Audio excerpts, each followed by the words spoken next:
నమస్తే, welcome to hit TV. నా పేరు నరేష్.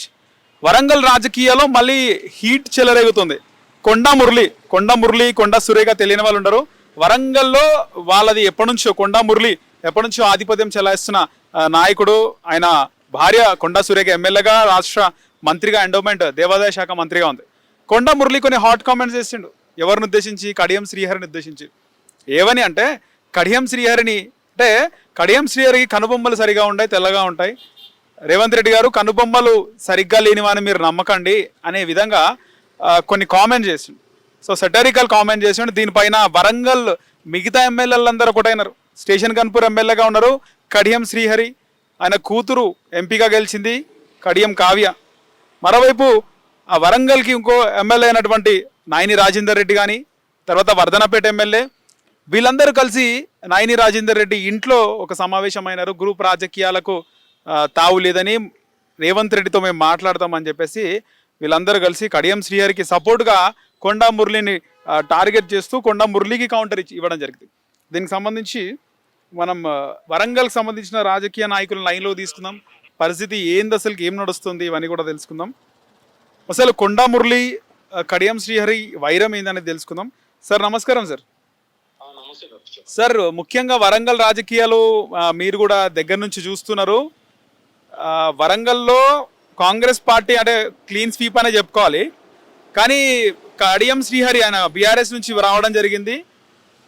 కడియం శ్రీహరికి కౌంటర్గా కొండా మురళి నిన్న చేసిన కామెంట్స్ బాగా వైరల్ అయినాయి సార్. ఇప్పుడు కొండా మురళికి అగెనెస్ట్గా నాయని రాజేందర్ రెడ్డి, వర్ధనపేట ఎమ్మెల్యే, తర్వాత ఈయన ఏదైతే స్టేషన్ గన్పూర్ ఎమ్మెల్యే కడియం శ్రీహరి, ఈ ఎమ్మెల్యేలందరూ కూడా ఒకవైపు కూర్చొని కౌంటర్గా వాళ్ళు కూడా ఒక ప్రెస్ మీట్ పెట్టడం జరిగింది. ఏం చెప్తారు సార్ దీనిపైన? ఇప్పుడు వరంగల్ అనేటువంటిది కూడా అంటే వరంగల్, నల్గొండ రాజకీయాలు చాలా ప్రత్యేకంగా ఉంటాయి. మన ఉమ్మడి 10 జిల్లాలను తీసుకుంటే ఓకే, మీకు రాజకీయాల లోపల ఒక రకమైనటువంటి డిఫరెంట్ రాజకీయాలు వరంగల్, నల్గొండ జిల్లాలో కనపడతాయి. వరంగల్ ప్రధానంగా ఏంటంటే అంటే ఎప్పుడైతే వైఎస్ రాజశేఖర రెడ్డి గారు 2004 లో అధికారంలోకి వచ్చారో, కాంగ్రెస్ పార్టీ అధికారం తెచ్చారో, అప్పటి నుంచి కొండా సురేఖ గారు అప్పుడు ఉమ్మడి వరంగల్ జిల్లాలో అంటే ఉమ్మడి వరంగల్ జిల్లాలో మన కొండా సురేఖ గారు, తర్వాత ఆయన భర్త గారు అనేటువంటి కొండా మురళి, వీళ్ళ యొక్క ఇన్ఫ్లుయెన్స్ బాగా ఉండేది. తర్వాత కాలక్రమేణా తెలంగాణ ఉద్యమం తర్వాత టిఆర్ఎస్ పార్టీ వచ్చిన తర్వాత టిఆర్ఎస్ పార్టీలోకి వాళ్ళు వలస వెళ్ళిన తర్వాత మురళి గారికి ఎమ్మెల్సీ ఇచ్చిన తర్వాత సురేఖ గారికి ఎమ్మెల్యే పదవి ఇచ్చినా కూడా, ఎమ్మెల్యే కంటెస్ట్ చేసి కలిసినా కూడా మంత్రి పదవి ఇవ్వలేదు. అక్కడ ఆమె ప్రాబల్యం తగ్గింది.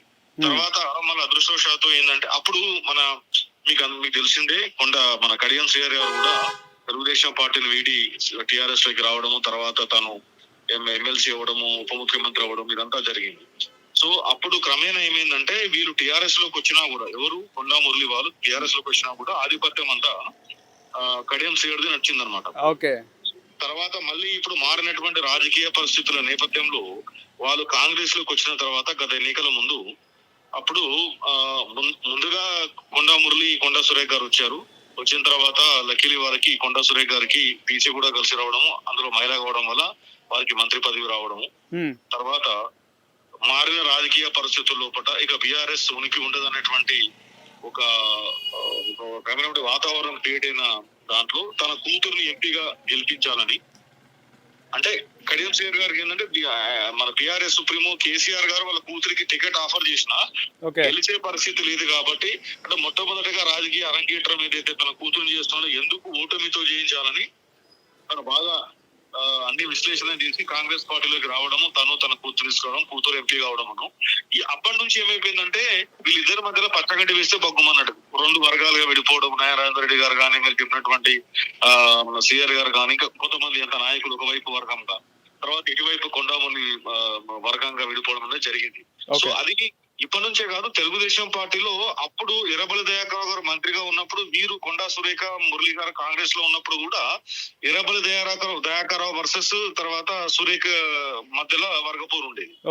తర్వాత కొంతవరకు కడియం శ్రీహరితో కూడా వీళ్ళకి బాగా లేదనమాట. అప్పుడు అతనితో కూడా వేరంగా ఉండదు. ఇప్పుడు ఆబ్వియస్లీ ఏమైందంటే ఇద్దరు ఒకే పార్టీలు, అంటే ఒక ఊర్లో 2 కత్తులు ఉండలేవు అంటారు కదా, అవును, ఆ రకంగా ఉంది పరిస్థితి. ఓకే, సో మొత్తానికి ఇవన్నీ కూడా ఆధిపత్య రాజకీయాలు అనుకోవచ్చా సార్ ఇవన్నీ? ఖచ్చితంగా ఇప్పుడు మా హవానే నడుస్తుంది, భార్య మంత్రిగా ఉంది, అంతే అంటారా? అంటే ఏమవుతుందంటే అండి, ఎప్పుడైతే ఫస్ట్ ఎవరు ఎక్కువలైనా కూడా రాజకీయాలు మొదట ఎమ్మెల్యేగానే ఉంటుంది. ఎమ్మెల్యే తర్వాత మంత్రి అయిన తర్వాత ఏముంది, తన ప్రాబల్యం అంతా జిల్లా వ్యాప్తంగా ఉండాలని ఇట్లా కోరుకుంటారు. అంటే ఆ గానికి తోడు వాళ్ళకి సామాజిక సమీకరణలు, తర్వాత ఆర్థిక హంగులన్నీ వచ్చిన తర్వాత ఖచ్చితంగా ఒక కంట్రోల్ ఎందుకు కంట్రోల్ లో పెట్టుకోవాలా అంటే ఏ పార్టీలోకి వెళ్ళినా ఎక్కడ వెళ్ళినా కూడా సో మేము మా ప్రాబల్యం ఒక 2-3 కాన్స్టిట్యున్సీ లో ఉంది, లేదు జిల్లా మొత్తం ఉందని చెప్పి గుర్తించి పెద్ద పదవులు ఇవ్వాలను, అధిక ప్రాధాన్యత ఇవ్వాలను, ఆ రకంగా ఏమైనా ఈ మధ్యలో పవర్ పాలిటిక్స్ కూడా అయిందండి. పవర్ పాలిటిక్స్ మీరు చూస్తే కోమటిరెడ్డి రాజగోపాల్ రెడ్డి గారు, కోమటిరెడ్డి వెంకరెడ్డి గారు నల్గొండ చూస్తే ఈ వాస్తవం ఎవరు అవునన్నా కాదన్నా కూడా వాళ్ళ ప్రాబల్యం నల్గొండ జిల్లా వ్యాప్తంగా ఉన్నది, సుమారుగా 6-7 కాన్స్టిట్యున్సీలు. అంటే అది ఉండడం వల్ల ఏమైందంటే వాళ్ళు ఇప్పుడు మన కాంగ్రెస్ లో ఒక రకంగా చెప్పాలంటే రేవంత్ రెడ్డి గారి గెలుపులో మీకు నల్గొండలో చూస్తే ఆల్మోస్ట్ సూర్యాపేట తప్ప అన్ని కాన్స్టిట్యున్సీ కాంగ్రెస్ గెలిచిన నల్గొండ, వరంగల్, మహబూబ్ నగర్. అవును, అంటే నేను చెప్పేది నల్గొండలో వీళ్ళ ప్రాబల్యం ఉండడం వల్ల కేవలం కోమరెడ్డి బ్రదర్స్ ద్వారా 4 సీట్లు గెలిచారు. అవునవును. రీసెంట్లీ మన భువనగిరి ఎంపీ కూడా ఖచ్చితంగా చెప్పొచ్చు, చామల కిరణ్ కుమార్ గారు చెప్పారు నేను రాజగోపాల్ వల్లనే గెలిచానని. అంటే ఈ రోజుల్లో పార్టీలు అదే విషయం ఖమ్మంలో పొంగులేటి శ్రీనివాస్ రెడ్డి గారు 9 సీట్లు గెలిపిన కీలక పాత్ర. అంటే ఈ మధ్యలో ఏం చేస్తున్నారంటే పాలిటిక్స్ లో సరే ఇండివిజువల్ ఫోకస్ చేసే పవర్ సెంటర్స్ అంటారు వీళ్ళని. అంటే ఒక పవర్ ని కేంద్రీకృతం చేసుకుని 5-6 కాన్స్టిట్యున్సీలను లేదు సగం జిల్లాని పూర్తి జిల్లాని కంట్రోల్ చేసేవాళ్ళు అనమాట.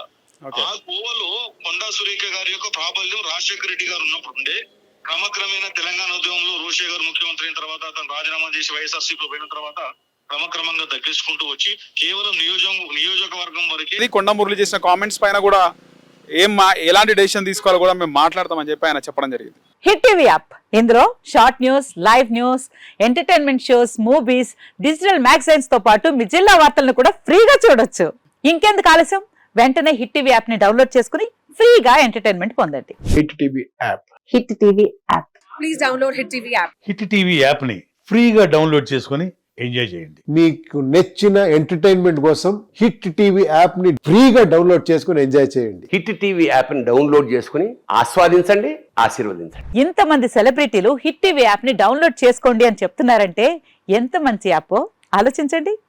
అమెరికా అమెరికా అమెరికా అమెరికాలో చదవాలనుకునే వాళ్ళకి విశ్వసనీయమైన పేరు మన శౌర్య కన్సల్టెన్సీ. UK లో 1 year masters, UK లో 1 year masters, 2 years work permit up to 5 years visa. Contact Saurya Consultancy. Contact 89851 89851.